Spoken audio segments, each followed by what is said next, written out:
di Indonesia setiap hari ini mendengar berita NU ribut nih. Saya di Melbourne juga begitu. Oh sama ya. Gimana Gus membacanya gimana? Saya setiap hari diteleponi oleh para kiai, dikirim WA gitu ya. Panjenengan juga sempat telepon waktu itu, ngobrol gitu ya. Jadi ya menurut saya memang NU itu sekarang bahasa saya di persimpangan jalan. Ya, persimpangan jalannya itu adalah ini mau menjadi organisasi yang betul-betul modern dengan perangkat ADART-nya dengan apa, atau mau mempertahankan karakternya yang memang tradisionalis. Tradisionalis itu artinya apa? Otoritas itu bukan dari ADART, tapi dari wibawa dan keberkahan dan otoritas keilmuan para kiai, begitu kan. Nah, kalau kemudian dipaksa menjadi modern, gitu ya akan menjadi kering dari segi keberkahan, kekeramatan segala macam, gitu. Orang bilang kalau menjadi modern, apa bedanya dengan Muhammadiyah begitu kan? Lalu dulu kan joknya begitu. Kalau acara NU itu terlalu tertib, terlalu tepat waktu, apa bedanya kita dengan Muhammadiyah gitu kan? Sama gitu kan. Jadi dulu kita kan mentertawakan kekeosan kita sendiri gitu. Nah, tapi sekarang tuntutan di abad kedua NU masuk dengan berbagai tantangannya. Bahkan sudah memasuki wilayah-wilayah yang bukan tradisional kita, seperti bangun rumah sakit, bangun universitas, gitu kan ya. Itu kawan saya Muhammadiyah kan juga protes itu. Kenapa sih NU bangun rumah sakit? Itu kan jatahnya Muhammadiyah gitu. Saya bilang, ya soalnya pasiennya orang NU semua, rumah sakit Muhammadiyah itu gitu kan. Misalnya gitu. Nah, pada saat yang sama, dunia pesantren juga berubah gitu kan, dengan adanya medsos, bakal ada artificial intelligence gitu ya. Nah, ini gimana nih tantangannya gitu. Nah, dilalah tiba-tiba ada konflik internal gitu ya. Jadi energi kita yang harusnya memikirkan hal seperti itu tadi, akhirnya teralihkan membahas konflik internal. Oke, saya potong. Gitu. Saya potong ya. Gini, konflik sekarang ini menurut saya sudah cukup yang mau membahayakan, mungkin terlalu berat kalau dibilang membahayakan, tapi membuat organisasi macet. Karena apa? Karena sekarang ada dualisme. Pertama ada Kiai Miftahul Akhyar yang dengan tegas memecat, memberhentikan Gus Yahya Stakuf. Lalu Gus Yahya Stakuf sendiri secara yuridis, administratif masih diakui oleh pemerintah, termasuk Kiai Miftahul Akhyar. Nah sekarang persoalannya kan menurut kacamata hukum pemerintah, ini tidak bisa berjalan sendiri-sendiri. Langkah Kiai Miftahul Akhyar ini tidak akan bisa mengubah keputusan di Kumham tentang keabsahan dan pelayanan administratif tanpa melalui Gus Yahya. Sama juga Gus Yahya mau sepihak juga bisa dihadang di sini karena saling mengunci karena administrasi hukumnya itu menyatakan ini dua lembaga yang harus sama-sama menandatangani di dalam setiap keputusan jam'iyah kan gitu kan. Nah sekarang nggak bisa kan, Kiai Miftah sudah mecat, pemecatannya ini tidak akan efektif kalau Gus Yahya tidak menyerah kan gitu. Gus Yahya juga tidak akan bisa tidak menyerah karena dia juga sudah tidak efektif. Nah, kita berharap oleh sebab itu semuanya berharap ini bisa islah. Islah tidak harus berarti perdamaian dalam arti ini ya. Islah itu saling mengerti aja lalu ayo jalan bersama gitu. Semua ini dilupakan. Itu ya islah. Atau kalau enggak ya muktamar itu juga bagian dari proses islah. Tapi apakah muktamar itu sendiri akan berjalan baik? Itu muktamar jenis apa yang bisa dilakukan dan agenda apa yang paling diperlukan untuk tahap awal? Menurut Gus Nadir gimana nih dalam keadaan macet seperti ini kita nih yang jamaah ini ya? Kita kan jamaah saya ini. juga jamaah bukan nggak lagi struktur. Kultural kita. Kultural itu tuh gimana ya, kita kan sedih nih. Rindu pada cara penyelesaian yang sangat sejuk. Betapapun konflik itu berat, itu kan kiai selalu menjadi rujukan biasanya. Tapi kiainya biasanya harus kompak gitu. Nah sekarang kiainya pun tidak kompak. Kan susah kita yang jamaah ini. Sayang. Kalau Gus Nadir gimana nih? Saya kira semua ingin islah ya. Bahasa sekarang itu masalah ngomong islah saja sudah dianggap satu kubu gitu. Karena kan yang pengen islah itu dari kubu Gus Yahya kan begitu kan. Terus karena itu ya rekonsiliasi lah ya, mungkin pakai istilah musyawarah lah, rekonsiliasi lah gitu.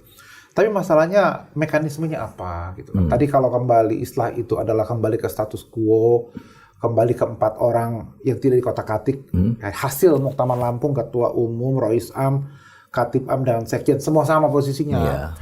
Ini saya kira agak muskil. Agak muskil ya. Kenapa? Karena seperti panjenengan bilang tadi saling mengunci. Jadi roda organisasi sudah macet berbulan-bulan. Dan kuncinya itu ada di ADART kan. Nah sekarang orang bilang kalau gitu kita islah tapi mengikuti ADART. Nah padahal tadi panjenengan sendiri bilang kita tuh orang NU patuh pada kiai.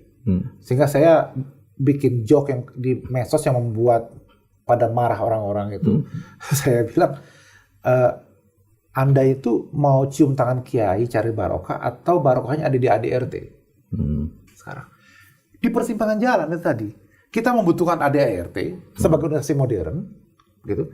Tetapi barokahnya kan nggak di ADART. Gitu. Apalagi ya saya kan salah satu pimpinan sidang di Muktamar Lampung kemarin dengan Prof. Nu dan Prof. Asurnian dan lain-lainnya gitu.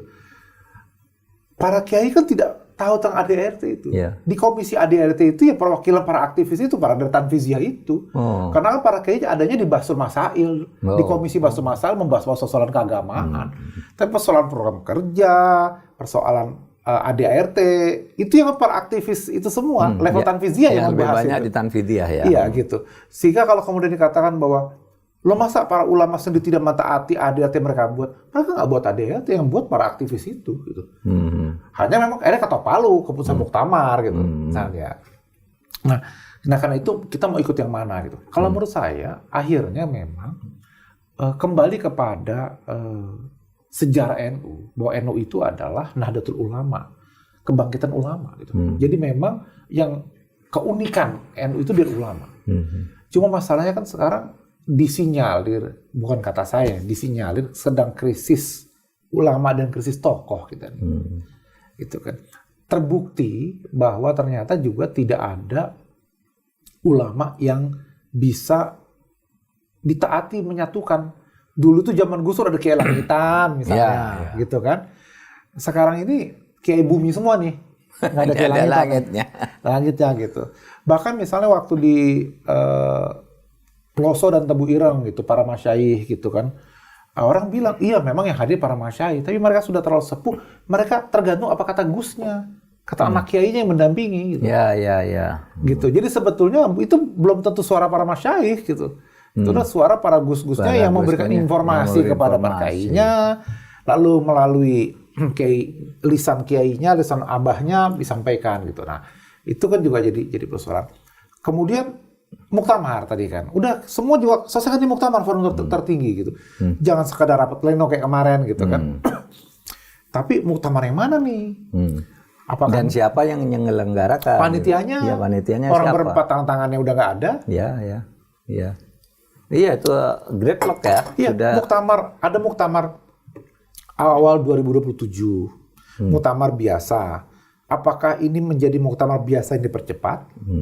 Dasar hukumnya apa? Mau dipercepat? Atau ini muktamar luar biasa? Kalau itu muktamar luar biasa, maka harus ada pelanggaran yang kemudian lewat PWNU. Nah gitu. Rois Am mengatakan, saya tidak mau muktamar luar biasa. Kenapa? Kan yang salah bukan saya. Kok jadi kayak saya juga ikut diadili? Gitu kan salah. Jadi memang sangat indah. Ada sisi lain, Prof. Mahfud saya lihat ya, bahwa ketika kita tarik ke muktamar, maka konflik ini kita bawa ke forum tertinggi. Kalau bisa diselesaikan bagus.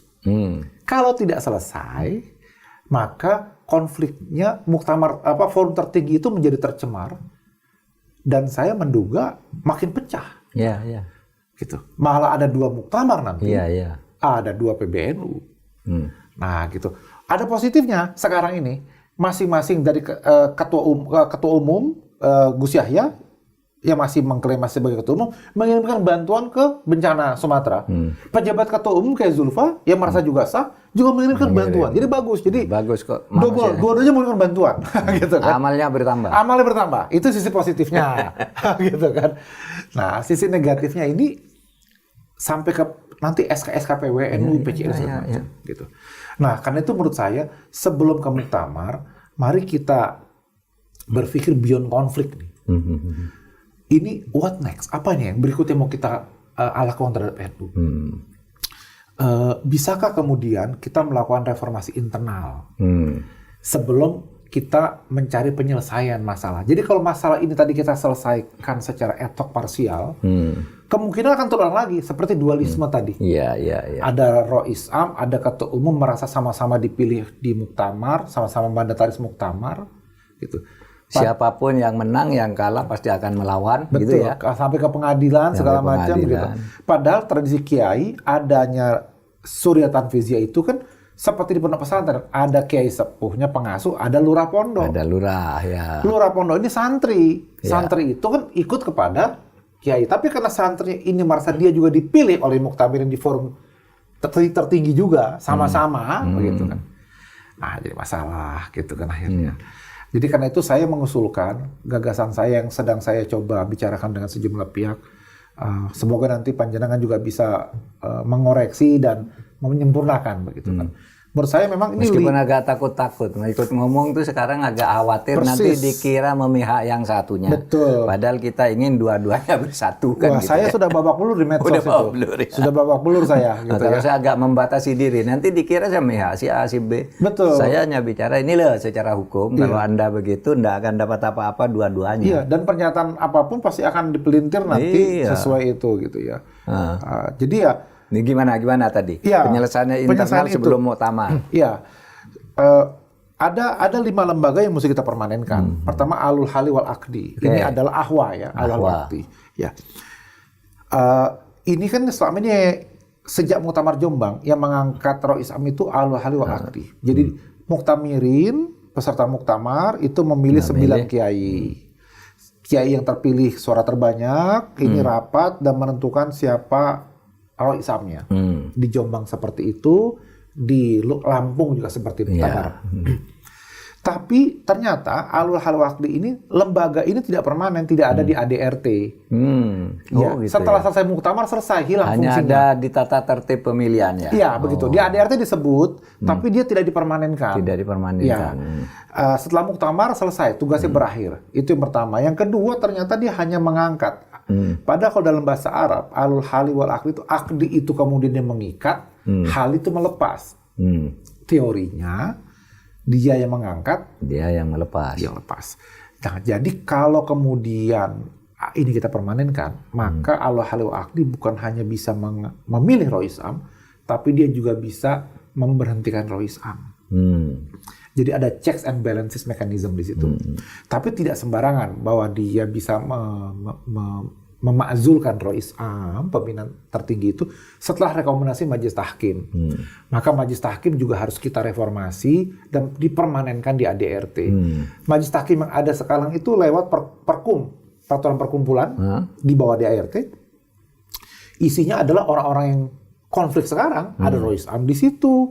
Ada ketua umum.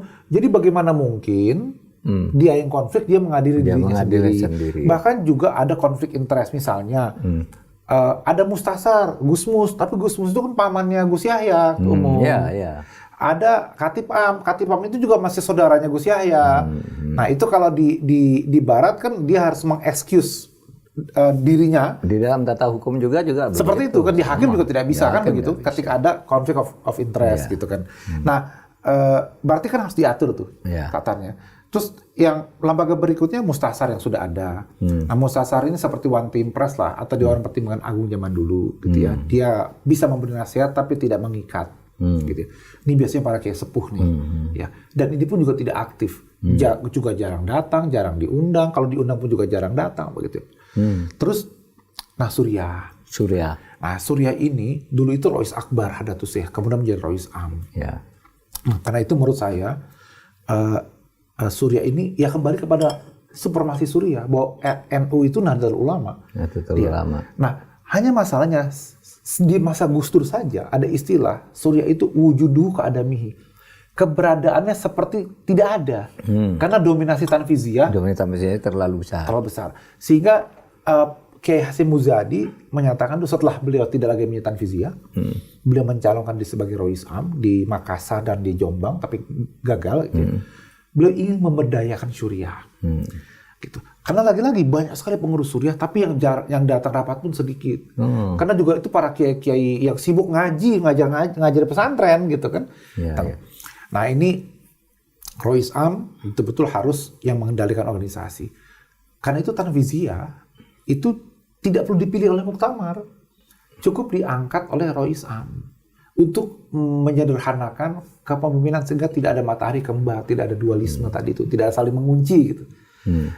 Bahkan lebih jauh lagi saya berpendapat ke depan ini Tanfiziyah yang diangkat itu ya betul-betul ya nggak usah kiai, betul-betul level manajer, sehingga sebagai sebutannya juga jangan ketua umum, tapi ya direktur kah, CEO kah, manajer kah. Karena saya di Australia ketika bicara NU sulit. Rois Am itu terjemahannya kan General Chairman. Ketua umum juga General Chairman juga sama. Katipang hanya satu bahasa Arab, satu bahasa Indonesia. Gitu kan. Tapi sebutannya sama gitu. Nah ini jadi masalah. Jadi itu hilangkan sebutan, dia tidak perlu dipilih oleh Muktamirin, cukup diangkat oleh Rois Am. Dan karena dia hanya administratif belaka gitu ya. Ambil dari para profesional. Profesional kalangan NU yang ada di BUMN kah, di perusahaan swasta kah. Berarti bisa diganti sewaktu-waktu. Betul. Tanpa muktamar. Tanpa muktamar gitu. Iya, lebih praktis lebih praktis. Kalau perlu lelang jabatan. Saya pemimpinnya yang tertinggi ada di Rois Am. Begitu. Tapi berarti sosok Rois Amnya bukan hanya bisa pintar ngaji kitab kuning. Berarti dia harus punya wawasan, dia harus ngerti organisasi, dia punya leadership. Karena dia yang akan menjadi pemimpin utamanya gitu. Dia tidak hanya sekedar memberikan blessing barokah ketok palu enggak gitu, tapi dia betul-betul bisa mengevaluasi kegiatan, bisa punya visi. Nah, siapa sosoknya kan begitu nanti. Berarti kita mencari seperti itu gitu. Iya. Misalnya Gus Baha sangat alim. Tapi jelas beliau bukan organisatoris. Karena beliau hanya bisa ngaji apa segala macam kan begitu kan? Beliau gitu. Ya beliau mungkin tidak bisa ke Rois Am dengan komposisi proyeksi yang baru nanti misalnya gitu. Makanya dicari Rois Am yang jago ngajinya, kitab kuningnya, tapi juga leadershipnya sangat kuat gitu. Nah ini juga satu tantangan tersendiri. Karena biasanya yang jago leadership itu di Tanfiziyah, yang jago ngaji itu di Suriah. Gitu. Kita butuh yang dua-duanya nih yang bisa. Nah lembaga berikutnya itu ya tadi Majelis Tahkim gitu ya. Jadi orang-orangnya beda-beda semua. Sekarang itu orang-orang yang para ulama dari Ahwa larinya ke Mustasar. Sekarang kita pisahkan semua dan dipermanenkan. Berarti mekanismenya sudah seperti ini baru bisa menyelesaikan konflik. Kalau tidak, yang bahaya adalah ujung-ujungnya menyelesaikan konflik di muktamar itu dengan voting. Padahal ini tuduhan-tuduhan serius yang harus ada bukti. Apakah betul ada pengaruh Zionis terhadap Gus Yahya? Apakah betul ada persoalan tata kelola keuangan yang tidak baik? Atau persoalan tambang misalnya yang ramai itu. Ini kan tidak bisa di voting. Ini harus ada data, argumen dilihat. Ya, diteliti, diinvestigasi gitu kan semuanya. Kalau voting ujung-ujungnya adalah kuat-kuatan, menang kalah gitu. Sama dengan Presiden Indonesia dipilih rakyat secara langsung, mandataris rakyat, tapi kan tidak menunggu pilpres kalau untuk di impeachment gitu. Ada MK, ada proses yang berliku tapi MK, begitu kan? Dan itu kan tidak di voting ke rakyat. Karena saya dipilih rakyat, maka silakan rakyat lagi yang menilai, kan nggak bisa begitu. Gitu. Di samping biayanya terlalu besar dan rakyat juga tidak semuanya tahu apa sih persoalan utamanya.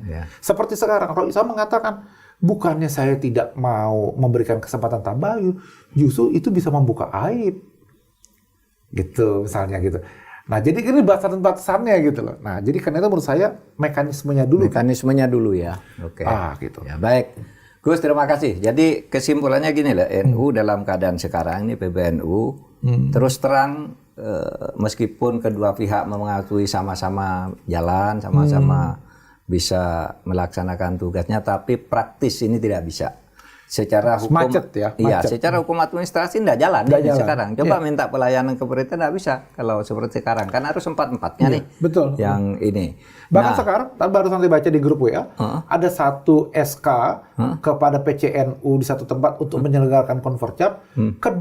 Kedua pengurusan memberikan surat, tanda tangan berbeda, isinya sama. isinya sama. Nah, itu kan kan beda, kan gitu. sudah mulai itu kalau dari pusat sampai ke daerah-daerah begitu kan. Kan begitu bahaya. nanti, gitu. Yang kedua, kalau dalam keadaan begini akan muktamar, hasil muktamar apapun pasti akan dilawan. Ya, betul. Ketika membentuk panitia saja sudah rebutan. Sudah rebutan. Pasti gitu kan, Ya, katanya betul. satu ini. Oleh sebab itu tadi harus dicari jalan bagaimana agar mekanisme yang setingkat ADART dengan memasukkan 5 unsur utama tadi itu mungkin dibuat dulu. Dibuat dulu. Bisa saja mengadakan muktamar Iya.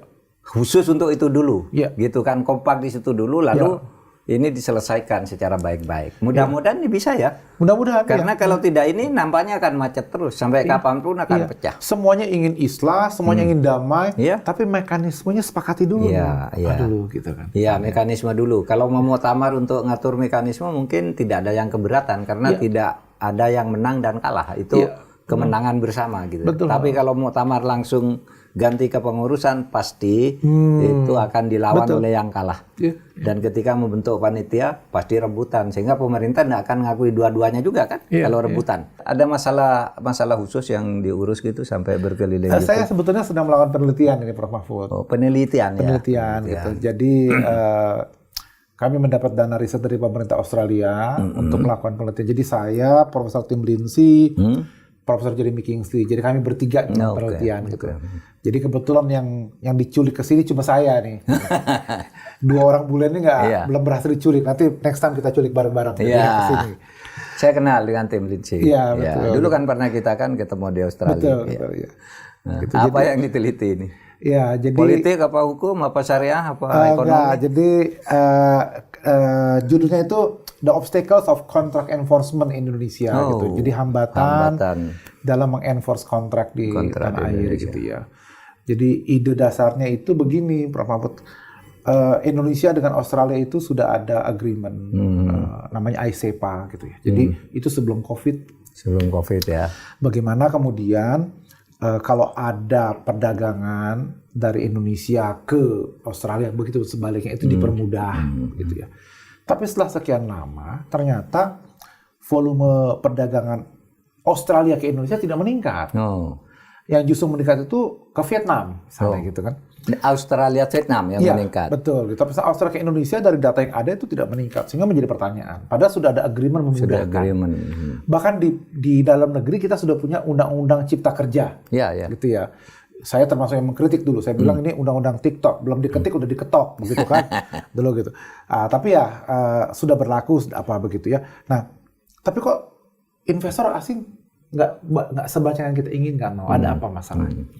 Nah, dari diskusi kami dengan kadinnya di sana, kamar dagangnya di sana, mereka mengatakan problem utamanya itu adalah ketidakpastian hukum di Indonesia, gitu kan. Jadi ini saya jadi ingat, ini kan temanya juga sering diungkap oleh panjenengan ini kan, betul. Gitu kan. Dan penelitian ini ingin melihat apa sih problemnya dan apa kira-kira solusinya begitu. Jadi kami juga sudah ke Mahkamah Agung, terus kami akan melakukan observasi terhadap kasus-kasus yang berkenaan dengan tema ini di 3 kota gitu ya, di Mataram, di Jogja dan di Jakarta gitu ya.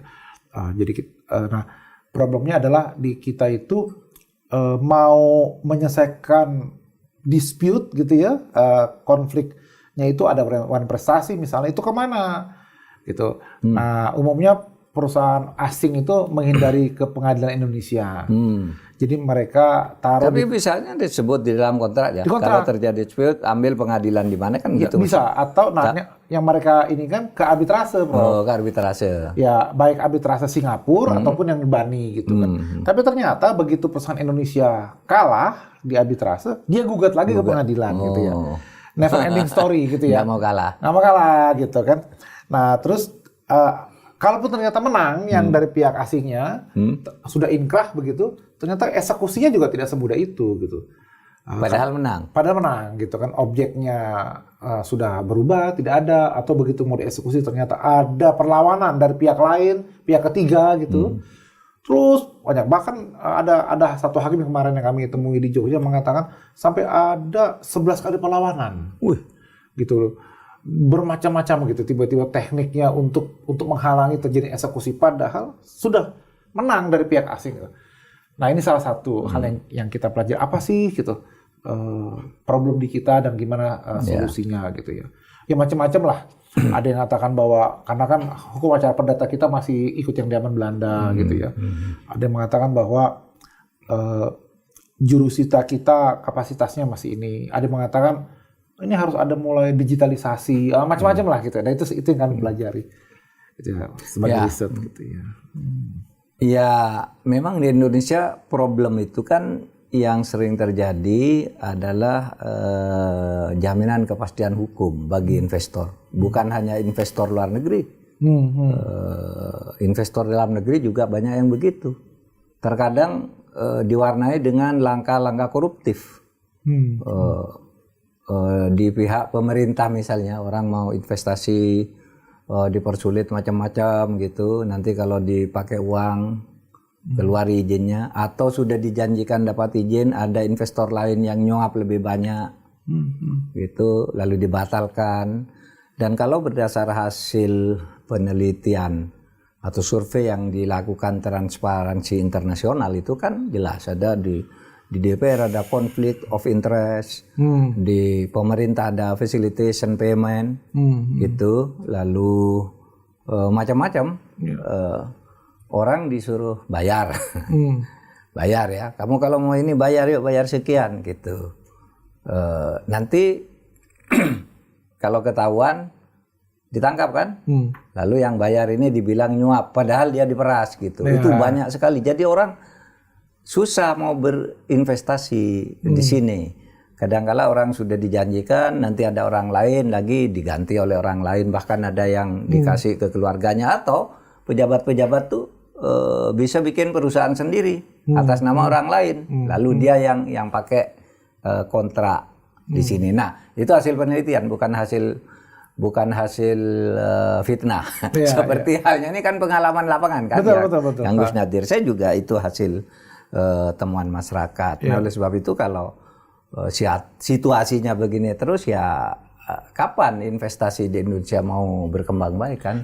Selalu dihambat oleh langkah-langkah koruptif. Iya. Dan solusinya di kita kan dua itu biasanya, bikin undang-undang baru atau bikin lembaga baru. Nah, gitu kan. Iya. Nah, ini yang seringkali jadi problem di kita gitu ya. Terus juga di lapangan juga banyak hal-hal yang menarik gitu ya. Misalnya ternyata sejumlah reformasi hukum kita itu bukan di DPR, ternyata di Mahkamah Agung. Di Mahkamah Agung. Lewat perma maupun surat edaran Mahkamah Agung gitu ya. Mengisi celah-celah atau bahkan misalnya melakukan perbuatan yang dalam bahasa agama itu bid'ah gitu ya. Tidak ada di undang-undangnya. Ditambah-tambahi. Reformasi hukumnya ke sana gitu ya, dan belum ada yang menggugat sejauh ini gitu. Itu akan menarik kalau itu digugat. Kalau status perma dan sema edaran Mahkamah Agung itu seperti apa gitu ya. Dan banyak sekali perubahan yang dilakukan sendiri oleh MA tanpa melibatkan legislasi gitu ya. Ini juga menarik. Riset berikutnya mungkin. Iya. Media dunia penegakan hukum kita memang sedang mengalami tantangan untuk direformasi secepatnya gitu. Ya itu yang Profesor Nadir alami sehingga melahirkan penelitian ini kan yang sedang dilakukan karena memang begitu. Ya, dan itu kolega saya di Melbourne itu bertanya kepada saya gitu, kok kamu produktif sekali melakukan penelitian gitu ya, publikasi apa? Ya saya bilang karena saya temanya tentang Indonesia, banyak masalah gitu. Jadi banyak masalah, banyak yang diteliti gitu kan ya. Nah, jadi kesannya produktif gitu kan ya. Sama aja saya sekarang ini sedang mencoba atau ditugaskan oleh pemerintah untuk melakukan reformasi di bidang penegakan hukum khusus di sektor kepolisian. Berarti masih tetap produktif juga nih? Ya, masih.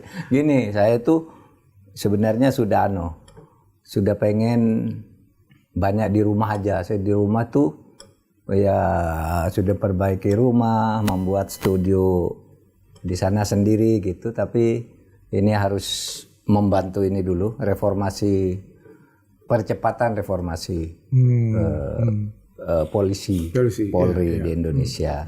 Saya sekarang sedang mengerjakan itu, mudah-mudahan ya berjalan baik lah. Ya, ini cerita dong Prof, ini gimana nih? Iya begini, polisi Indonesia ini sedang mengalami sorotan publik. Titik ketidakpercayaan publik sekarang ini, akhir-akhir ini sedang tajam ya terhadap polisi. Dan sorotan itu rupanya ditangkap oleh Presiden, sehingga Presiden membentuk komisi percepatan reformasi Polri.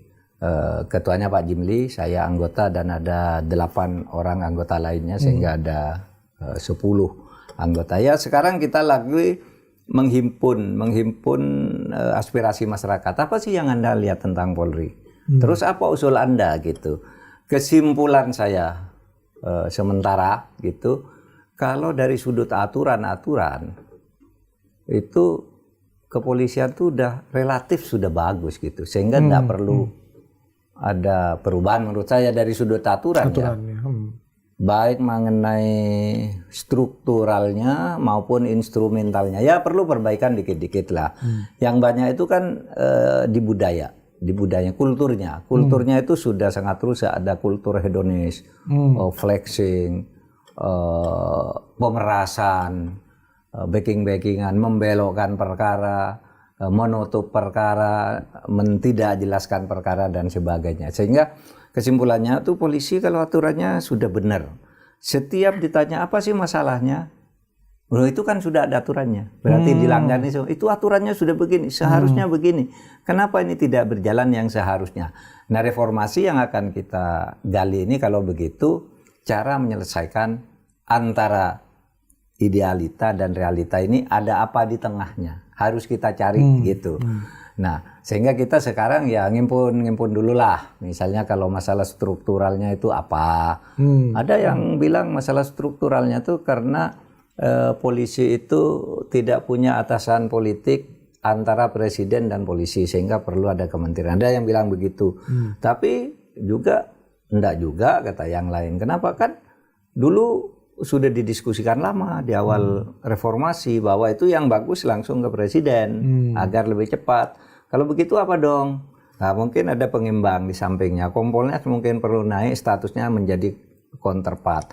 Tapi tetap aja semua itu masih dalam catatan. Ini mau diapakan? Kita kan belum memutuskan apa-apa sekarang ini. Dan lancar sih kalau melihat gairah masyarakat untuk menanggapi ini, untuk mengundang kami atau untuk mendatangi kami atau menulis di medsos atau berkirim surat itu udah ribuan, Pak. Sudah ribuan. Artinya masyarakatnya antusias dan antusias untuk melihat Polri yang lebih baik. Polri yang lebih baik. Secara umum sih ya tidak jelek-jelek amat sih sebenarnya. Memang cuma ada 2 saja sebenarnya. Pertama kekuatan leadership, yang lainnya yang lebih pertama lagi itu intervensi politik. Kalau ini bisa dicegah di sini ya, dicarikan jarak antara idealita dan realita ini, intervensi politiknya harus ditutup dari mana dan dengan cara apa itu mungkin akan lebih baik. Ya mudah-mudahan lah harapan kita kan polisi lebih baik. Kita tunggu aja Gus. Nanti saya kabari kalau ada perkembangan dramatis gitu. Wah, seru.